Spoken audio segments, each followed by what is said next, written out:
are we paying the true cost of food nationally, which I believe we're not. There's a huge amount of subsidisation that goes into food to artificially keep it low, more so in this country than in some countries, with the strength of the supermarkets, which is a good thing economically for the consumer, but not necessarily for long-term survivability of some of the farms. So we've gone down a route of producing organically, which we believe is more resilient, more long-term, but part of that is getting a premium that allows us to reinvest as well, which is more akin to the real price of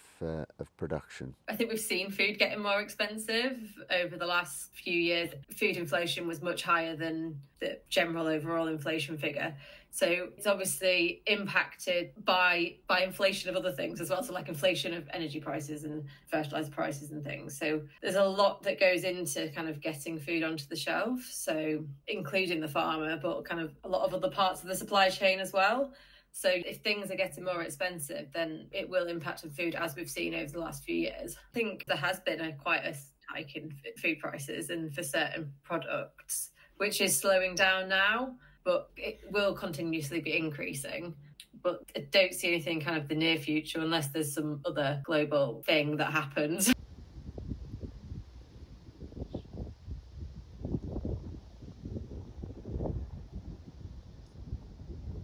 We are, 62% sufficient in the food that we produce in this country to feed our population that has grown. Back in 1960, I think it was only 52%. So there's a big change over that time. So as the population has grown, so too has our food production, to keep pace with that.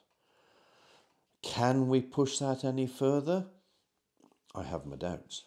I think we're at the peak. I think the thing is with some of these sort of actions as well that are in SFI. So if we're looking at it from kind of when we were doing this analysis on kind of our model farms or our virtual farms on a spreadsheet, we were saying, okay, so this area of a field, this corner of a field is yielding really low anyway. It's a bad area of the field, so you may as well plant some seed, a wildflower mix or something, whatever that action is, put it away in SFI for 4 years. You're reducing kind of input costs or maintenance costs and things on that bit of land. And then there is a potential after 4 years that actually you've improved that soil. So therefore it comes back and you've improved the structure and the soil quality and things within that area of the fields. Actually, it could come back into food production and could actually yield higher. We did some other bit of analysis looking at kind of how much land has been put into the actions that are taking land out of production. And actually, it's not that a significant amount of area compared to what we're using to produce various arable crops or whatnot within the country. So currently, it's not too much of a concern for us. I think with food security, you've kind of got to balance it, because actually food security isn't just about self-sufficiency and how much food we can produce in this country. So it's also about improving that stability and resilience of the food